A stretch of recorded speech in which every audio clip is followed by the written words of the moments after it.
My sister stole my college fund while I was in the hospital. I didn't understand the lengths she'd go to ruin me until the lawyer showed us the bank footage she never knew existed. It started with a pain. Not a cramp, not a dull ache. A pain so sharp, so specific, it felt like someone had jammed a hot poker into my right side and was twisting it, slow and deliberate. 1 second I was microwaving leftover lo mein. The next the world tilted. The ceramic bowl slipped from my hands. It shattered on the linoleum, splashing sauce and noodles across the floor. But I was already falling. I remember the hardwood floor of my apartment feeling impossibly cold against my cheek. I remember thinking, I have to clean that up, which was so stupid. The pain was a white-hot nova. It erased thought.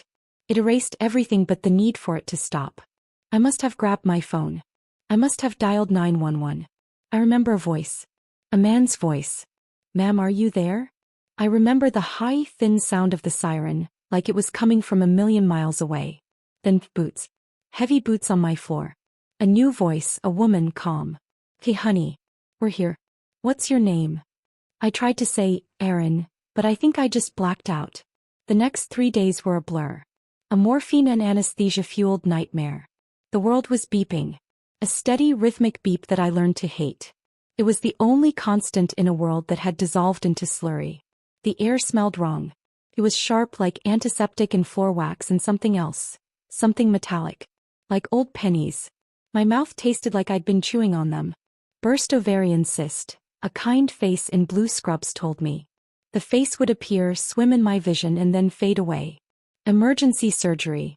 You're very lucky. Lucky. I didn't feel lucky. I felt waterlogged. My limbs were heavy like they belonged to someone else.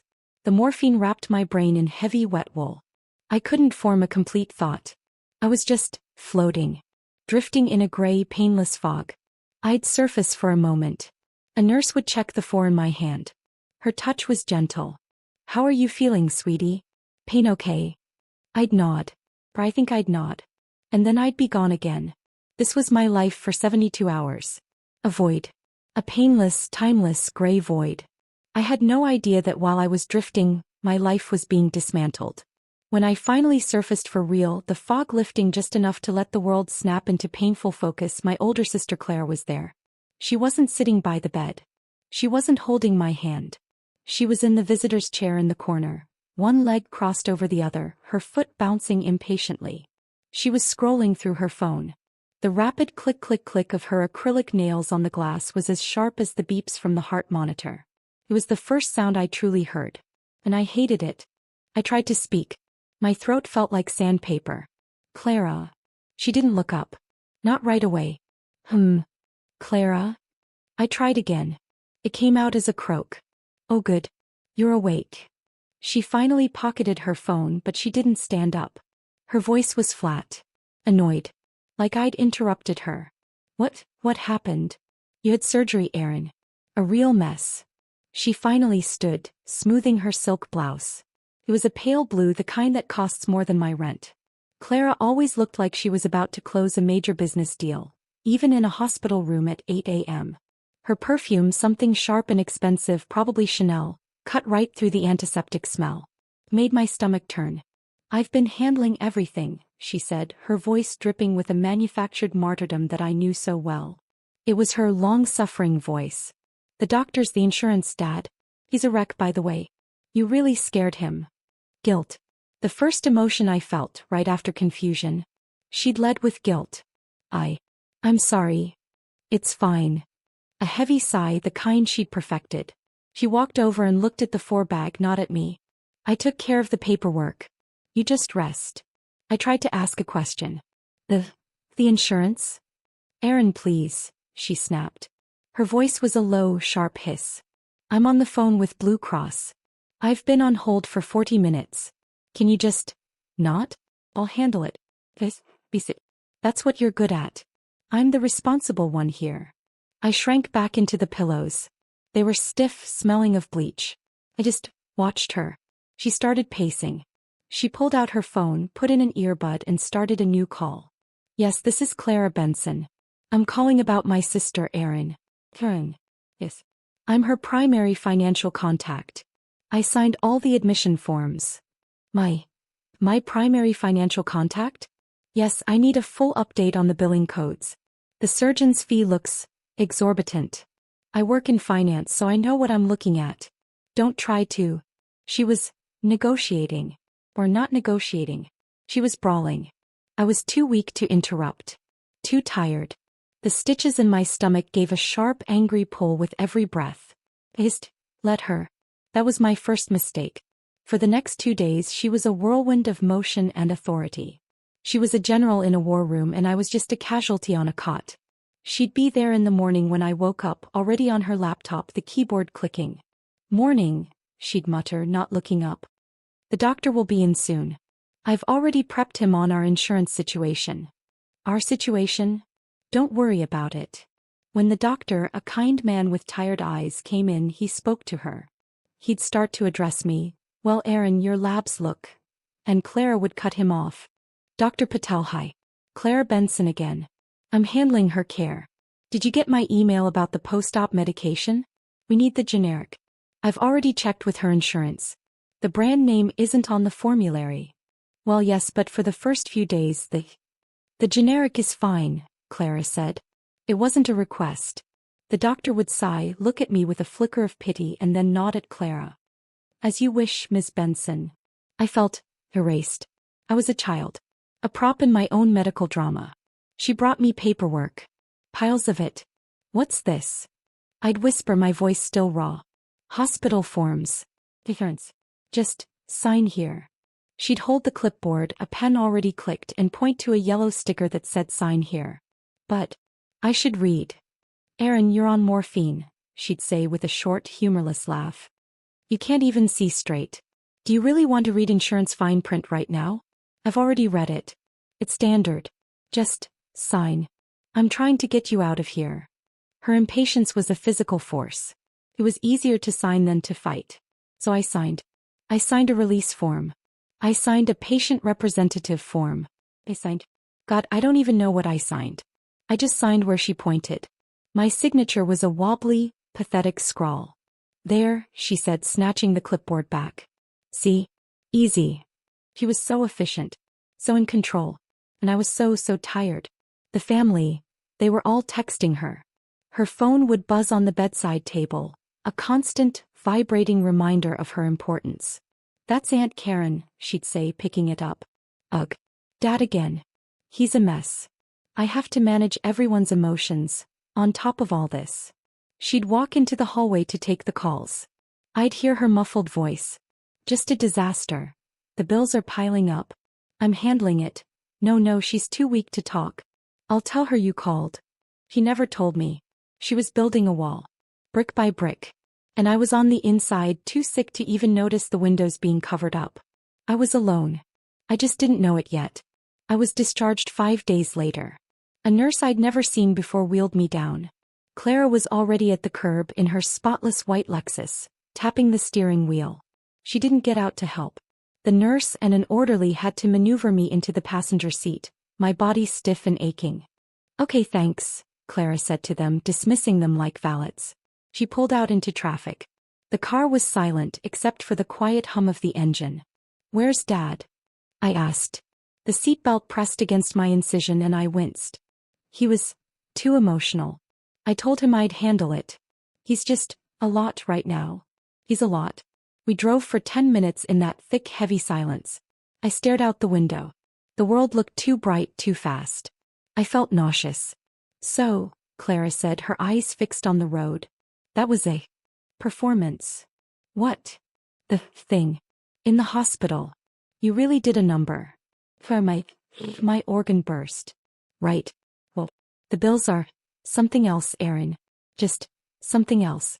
I've been on the phone for days. You have no idea." "Clara, I have insurance. Dad's insurance. It's good."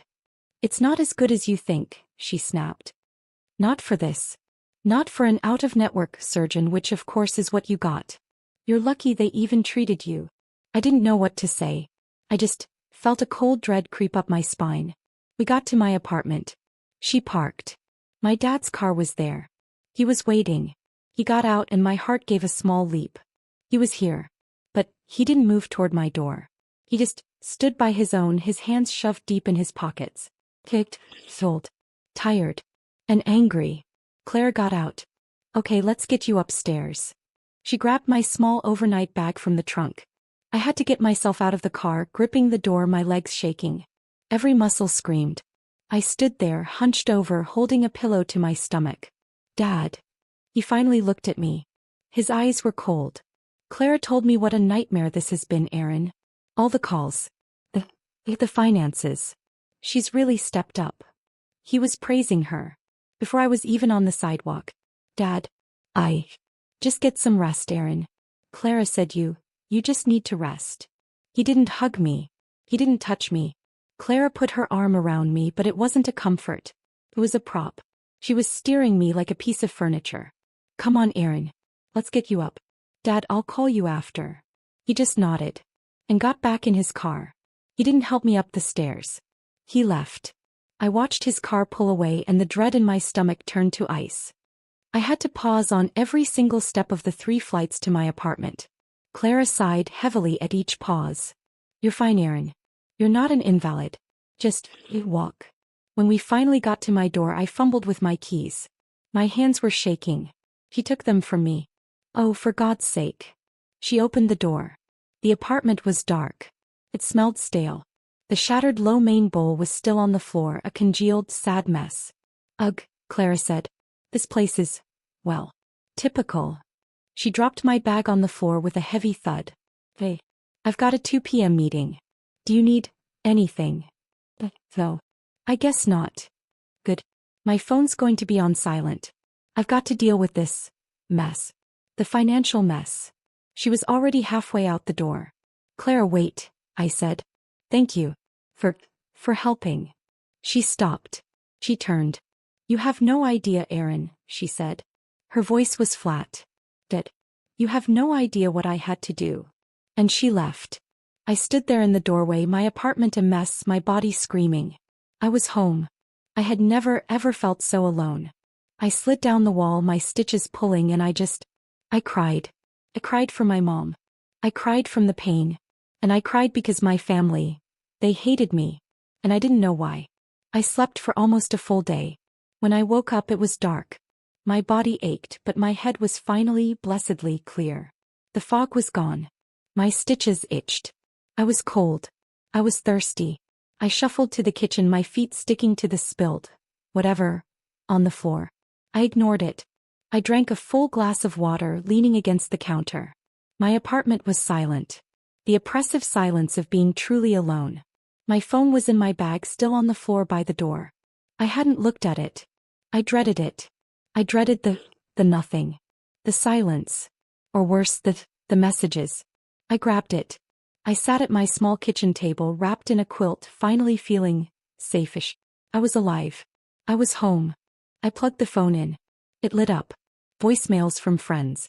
Get well soon texts. Aaron, we heard you were in the hospital. Text me. Hey, you okay?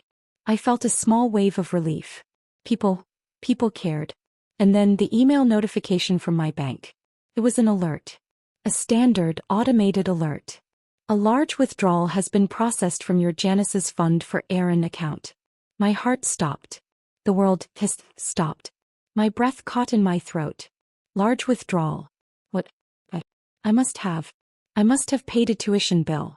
And forgotten. Yes. That was it. I'm still foggy. I forgot. I fumbled with the banking app. My fingers were clumsy, thick.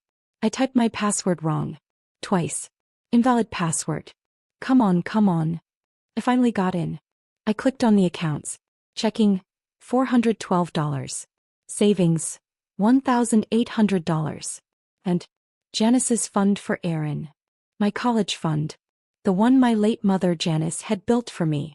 15 years of her saving every spare dollar from her nursing shifts. Her overtime. Her holiday pay. This is your get out fund, she'd always called it.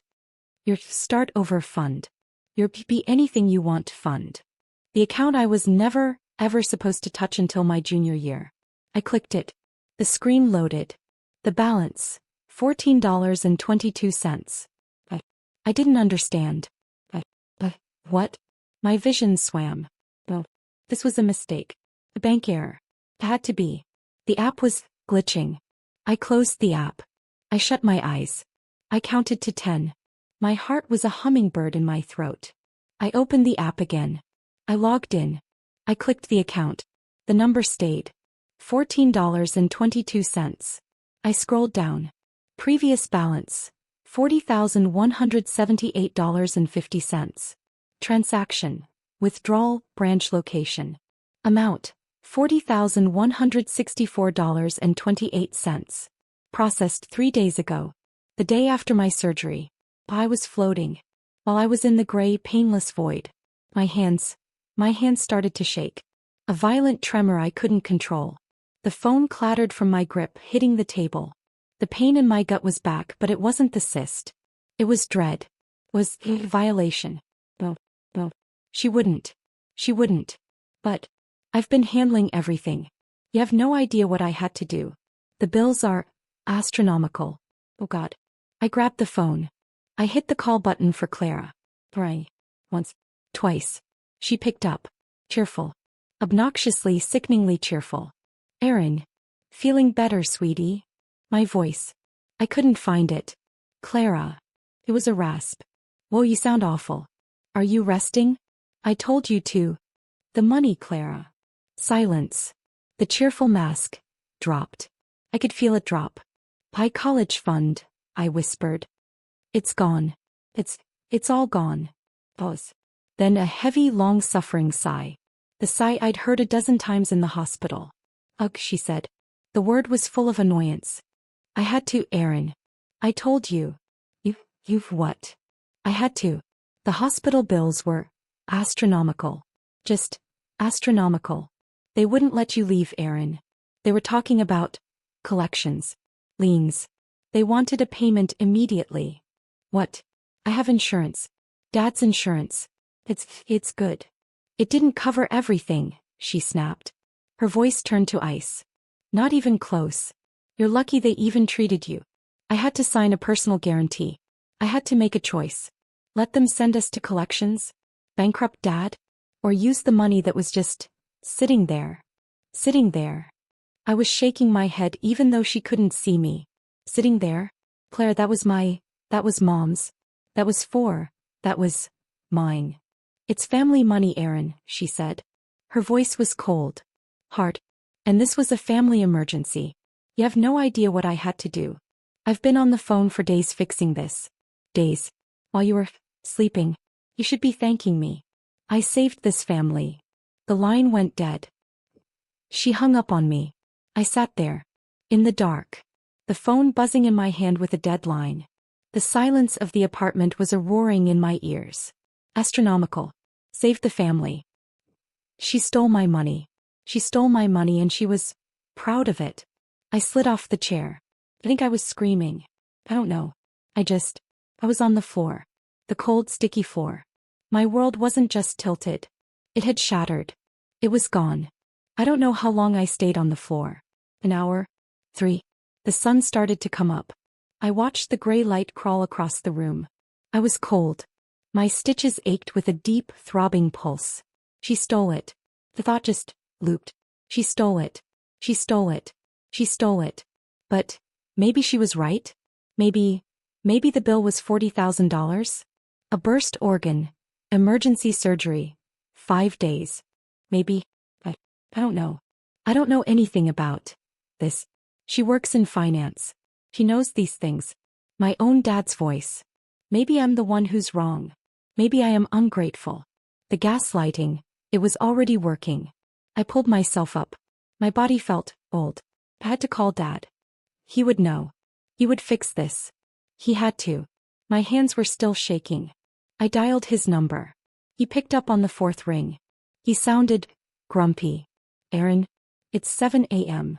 Dad. I was crying. I couldn't help it. The tears were just leaking. Clara. She took my money. All of it. A heavy sigh. Just like Clara's. Erin, you need to stop. You're upsetting everyone. Clara is doing her best. No, Dad, you don't understand. She took Mom's money. The college fund. $40,000. Don't you dare use that word. he roared. I flinched, pulling the phone away from my ear. My whole body tensed, my stitches screaming in protest. She is your sister, he yelled. She did not steal anything. She used it to pay the debt. Your medical debt. What debt? How much was it? $50,000, Aaron. That's what you cost us. 50,000. Clara told me. He showed me the estimates. She's handling it. She had to use your fund to stop the bleeding. To stop them from coming after me. After the house. 50. What? Oh, that can't be right. You have nothing, he shouted. You have what we give you. You're irresponsible. I don't even know what you are. But Clara's the responsible one. She's been a godsend since your mother. Well, he's handling my accounts too. He's getting everything in order. Just let her handle it. And you stop this whining. It's ungrateful. And it's ugly. The line. He didn't hang up. He just went silent. Dad. I whispered. I have to go to work, he said. His voice was hollow. Let Clara handle it, Aaron. Just stop. He hung up. $50,000. That's what you cost us. He's handling my accounts too. My stomach. I ran to the bathroom. I retched. Nothing came up but bile. It burned my throat. He believed her. He didn't just believe her. He hated me. I was the problem. I was the cost. Clara, she was the godsend. I slid down the bathroom wall, my cheek against the cold tile. This was a nightmare. I must still be asleep. But the pain in my stomach was too real. The burning in my throat was too real. This was happening. I didn't hear from anyone for a week. A solid 7-day-long block of silence. I just existed. I'd wake up. The light in the apartment would be gray. I'd eat toast. Or I'd toast bread and just look at it. I'd sit on the sofa and stare at the TV. It wasn't on. I'd just stare at my own reflection in the black screen. I looked awful. My hair was matted. My skin was gray. My phone would light up. A text from a friend. Aaron, are you okay? You're not answering. I couldn't. What would I say? My sister stole my college fund and my family thinks I'm an ungrateful monster? It sounded insane. Maybe I was insane. Maybe I'd dreamed the money? Maybe it was never there? Well, I knew it was there. I checked it last month. $40,178.50. I'd felt so safe. Mom's legacy. My future. Gone. The self-doubt. It was a poison. It was in my blood. Claire was smart. She was a financial planner. Dad trusted her. Who was I? A student. An artsy one. The irresponsible one. That's what they'd always called me. Mom had called me her firefly. You're the one with the light, Aaron, she'd said. My light was out. I was just a hollow shell. And then the phone buzzed. It buzzed on the coffee table, rattling against my empty mug. The vibration. It was angry. Buzz. Buzz. Buzz. A group text. I hadn't had a group text with my family since Mom died. I picked it up. My hands. They were always shaking now. A new group. Clara had titled it, Benson Family Update. My stomach twisted. Clara's message. Hi everyone. Just wanted to let you all know the crisis is handled. Aaron's hospital bills were, honestly, terrifying. Just astronomical. But I've managed to pay them off. We're all safe. Dad is safe. His assets are protected. It was a scary few weeks, but I handled it. Love to all. My blood ran cold. His assets are protected. She was bragging. She was taking a victory lap. I watched the 3 little dots. Aunt Karen was typing. I just want to say how proud I am of Clara. Stepping up in a crisis. Your mother would be so proud of the woman you've become. My throat closed. Oh, Mike. Heard about the hospital bills. Terrible. Thank God for Clara. Your dad's lucky to have you. This was a performance. She'd orchestrated this. My hands. I was shaking so hard. I had to say something. I typed. Wait, what's going on? Claire, the bill wasn't that high. You took my college fund. All of it. I hit send. The, the, the response was instant. From Aunt Karen. Erin, I am ashamed of you. The words, in all caps. Ashamed. Your sister is sacrificing to save this family from the mess you made, and all you can think about is money? You are selfish. You are ungrateful. And you are immature. That girl should be thanking God her sister didn't let her die in that hospital bed. Your mother raised you to be better than this. I couldn't breathe. I was a mess you made. Selfish. Oh my. Poor form, Erin. Really poor. Claire's out there working miracles and you're whining about money. Your mother would be disgusted. Disgusted. I was going to be sick. I stared at the screen, tears blurring the words. I was the villain. My reputation, it wasn't just gone. It had been incinerated. In one group chat, Claire had rewritten history. I wasn't the victim of a medical emergency.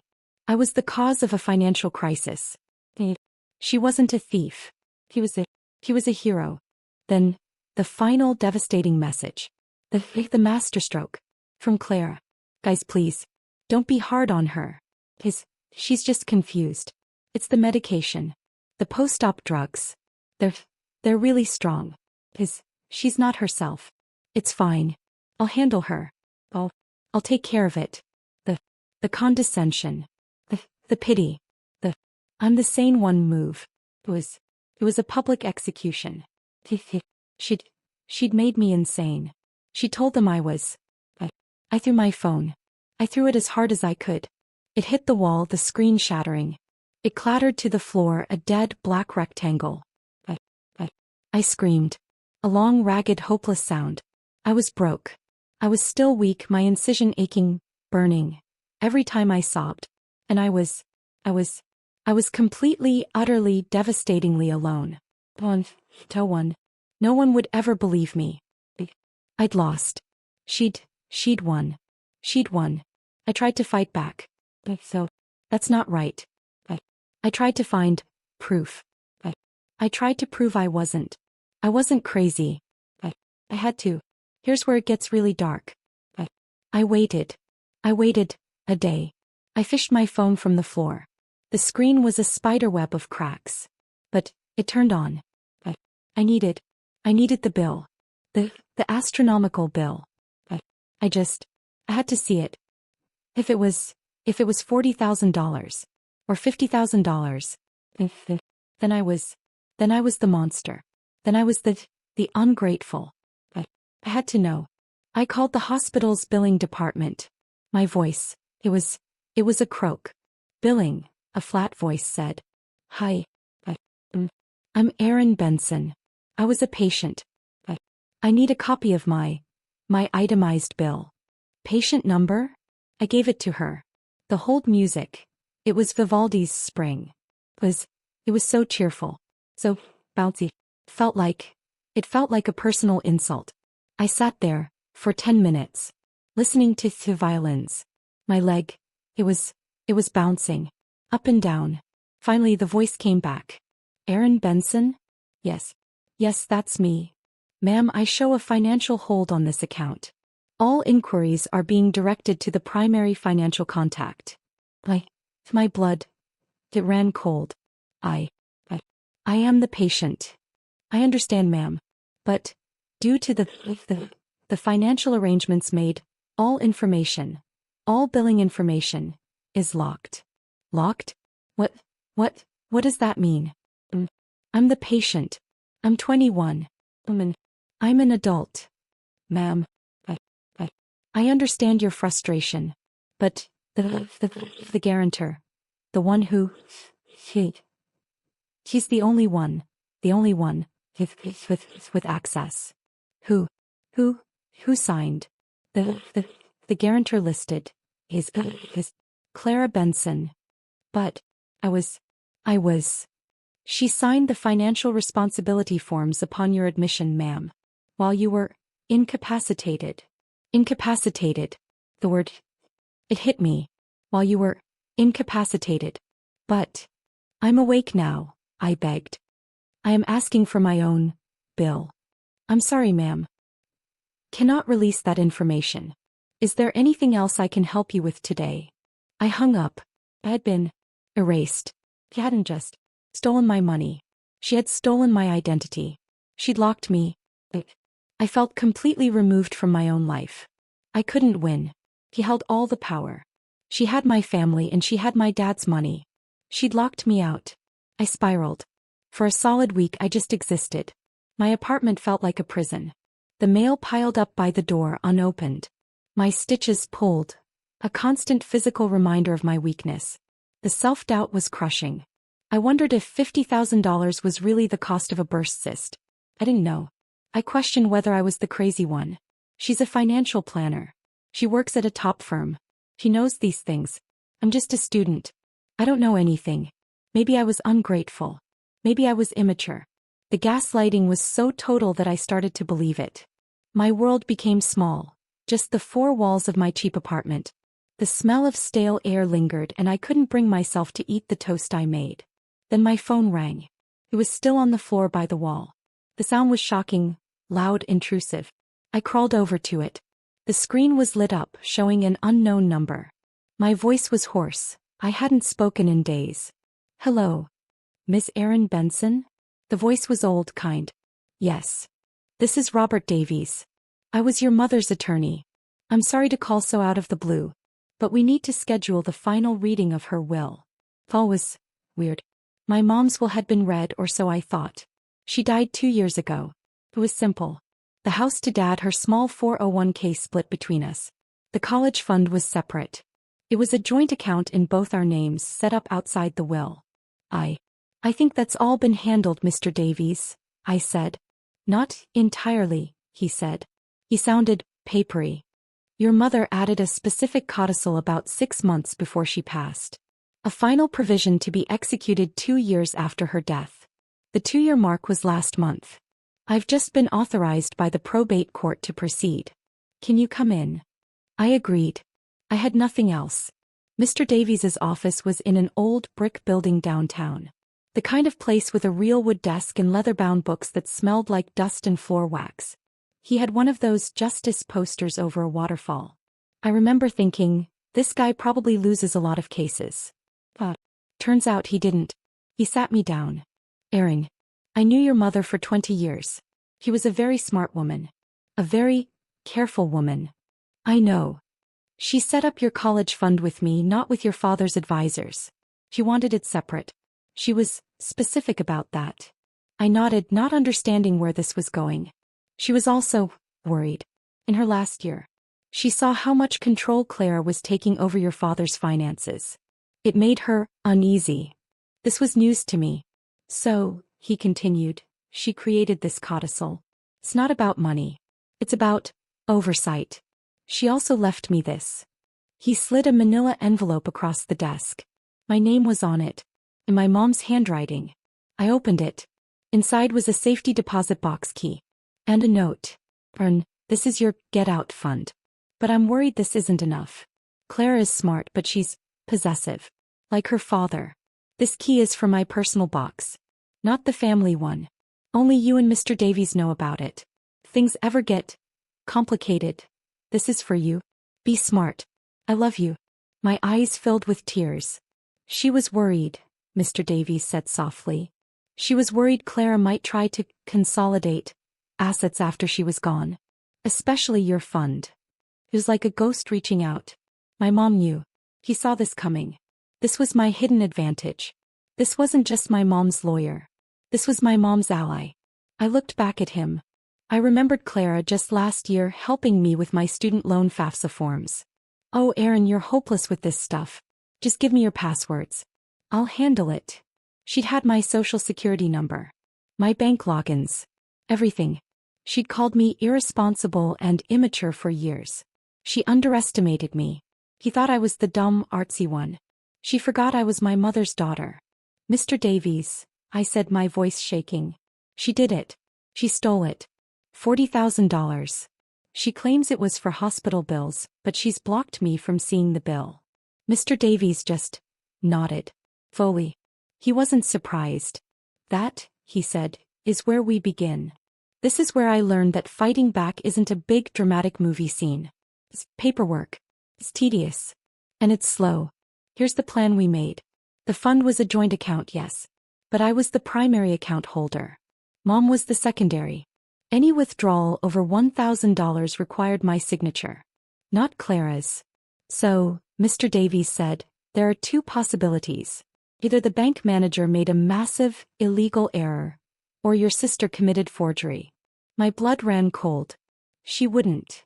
Let's find out. My job was simple. And hard. You need to get that bill, Aaron. In person. They can't refuse you under HIPAA if you are standing right there. Do not leave without it. His job was the bank. He said, will contact the bank's corporate counsel. Not the local branch. Corporate.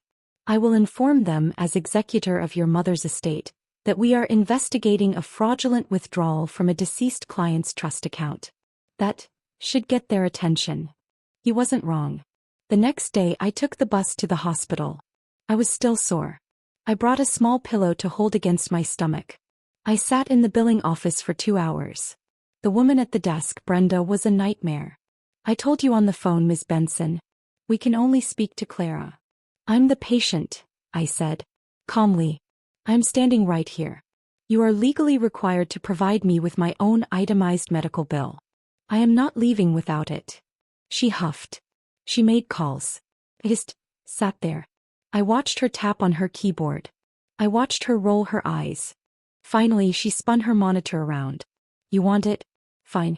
The total is $51,112.47. My heart, oh God, was Claire right? Wait, I said. I squinted. That's the total billed amount. That's not what I owe. Where's the insurance adjustment?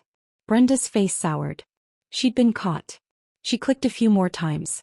The insurance adjustment is $46,000. So I owe $5,112.47. I looked her dead in the eye. Print it. The itemized bill. With the insurance adjustment. Print it now. The look on her face. She printed it. 5 pages. The total. $5,112.47. Not astronomical. I took a picture of the summary page with my phone. I texted it to Mr. Davies. His reply was one word. Good. A week went by. Silence. Then a new escalation. Clara called me. Sweet as pie. Aaron. Just checking on you. Listen, I had a long talk with Dad. Oh. Yes. With that massive hospital debt you incurred, he's overwhelmed. He's thinking of selling the house. What? I know. It's awful. But don't you worry. I told him I would co-sign a new mortgage. I'll take over the payments. I can roll his old mortgage into a new one with a better rate. I'll just take care of him. It's the least I can do. I couldn't speak. She'd used her first lie, the fake hospital debt, to leverage a second one. She was trying to take the house. She was trying to get my dad, in his grief, to sign his entire equity over to her. Clara, you are a saint? I know. Ha ha. I didn't say a liar. I didn't say a thief. I just said, I have to go. I called Mr. Davies. I was frantic. She's trying to take the house. She's escalating, he said. He was calm. Good. That means she's nervous. That means the bank called her. He was right. The bank's internal fraud department had been uncooperative. At first, they sent a form letter. The transaction was found to be in order. They're protecting their employee, Davies said. Clara's a planner there. It's a bad look. So what do? We use your mother's key. This is the part that still amazes me. We went to the bank. A different branch. We opened the safety deposit box. Inside. Not jewelry. Not cash. Just paperwork. My mom's old bank statements. Her nursing contracts. And several of my old birthday cards. The ones I'd signed, Love, Aaron. Mr. Davies smiled. A dry, papery smile. Your mother kept everything. He drafted a new letter. This one went to the bank's general counsel. It included a copy of the real hospital bill, $5,112.47. A copy of the withdrawal slip for $40,164.28. A copy of my actual signature from a birthday card. A formal notice of pending legal action for felonious forgery, elder financial abuse, against my dad, and conspiracy to defraud an estate.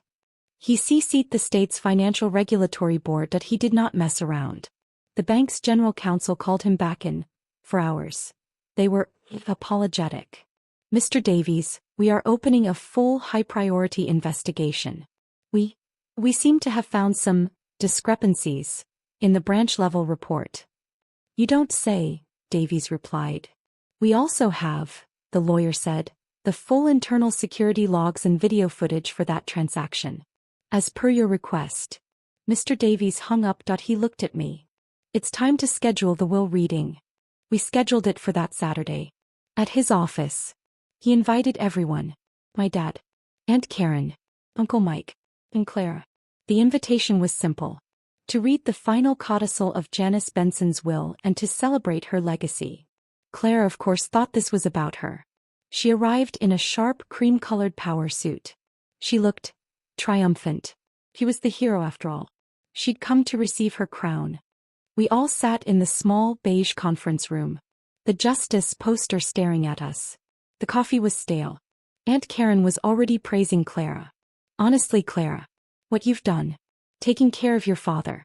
Selling your own condo to help him with the debt. Your mother would be so proud. Wait, selling her condo? That was a new lie. She wasn't selling it to help him. She was selling it because she was trying to buy his house. Clara just smiled, a perfect, humble, practiced smile. I just did what anyone would do. Family first. Right, Aaron? She patted my hand. I just looked at her. I didn't say a word. Mr. Davies cleared his throat. Thank you all for coming. We are here, as you know, for the final piece of Janice's will. But first, a small piece of estate business. A discrepancy has been found regarding Aaron's educational fund. Clara's smile twitched. Robert, I really don't think that's appropriate. That's all settled. I handled the hospital debt. Ah, Mr. Davies said. Yes. About that. He turned to the small TV monitor on a cart in the corner. The bank was kind enough to send this over. From their internal security archives. He pressed a button. The screen lit up. It was the bank lobby. Clear as day. The timestamp in the corner. October 15th. 3 days after my surgery. There was Clara. In a different suit. She walked to the teller. She slid a withdrawal slip across the counter. We could see the teller look at it. Look at Clara. And then, point to the signature line and push it back. We saw Clara nod.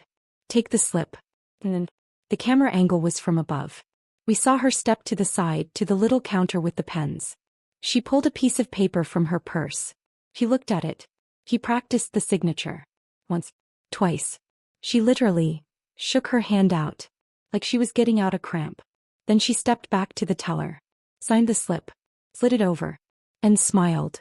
The room went silent. Completely. Utterly. Silent. You could hear the air conditioner kick on. Aunt Karen's hand was frozen halfway to her coffee cup. Uncle Mike just stared. My dad, he looked confused. Then he looked at Clara. Her face. Oh, her face. It wasn't red. It was gone. All the color. All the confidence. Just waxy pale skin. She looked hollow. What is this? Aunt Karen whispered. Mr. Davies didn't look at her. He looked at Clara. The withdrawal, as we all know, was for $40,164. He placed a document on the table. And this is the actual hospital bill. He placed another one down. For $5,112. He let that hang in the air. The murmurs started. But, you said, 50,000. Uncle Mike started. You said, bankrupt. Dad whispered. Clara stood up. Her chair scraped on the floor. This is illegal. You can't. This is private. You. What, Clara? I finally spoke. My voice was quiet. Cut through the air. You can't, what? Show a video. I stood up to. Or you can't forge a signature? The room exploded. Aunt Karen gasped. Forgery. Dad just kept staring at Clara. Clara? Did you sign Aaron's name? I had to, she shrieked. Her voice was high and thin. It was an emergency. I was protecting the family. I was protecting you, Daddy. From her. Her irresponsibility. My irresponsibility? I asked. I had a burst organ, Clara. Mr. Davies, I said, turning to him. What else? Mr. Davies put his glasses on. The bank's corporate security has been in active communication with Ms. Benson's employer. Clara's face. I'd never seen that look before. It was fear. Pure cold fear. Forgery, Mr. Davies continued, is a felony. For a licensed financial planner, bonded by the SEC, it is a career-ending event. They call it moral turpitude. I believe her compliance department is already handling her accounts. Her career. The one thing she valued more than anything. The thing she used as a weapon. It was over. Done. You, she whispered, her voice venomous. He pointed at me. You did this. Little bitch. You ruined me. No, Clara, I said. I was so calm. The anger was just gone. I was just cold. You ruined yourself. You just finally got caught. She looked at Dad. Daddy, are you going to let her? My dad, he finally looked away from her. He looked at me.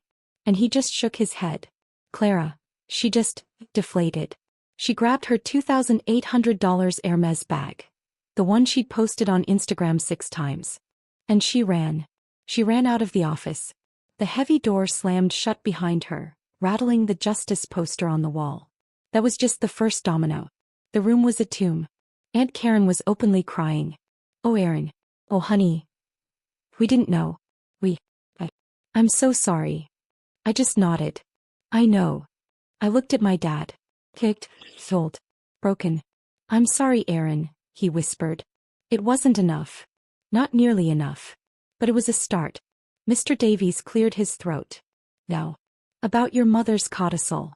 He opened a file. She left. One final bequest. To Aaron.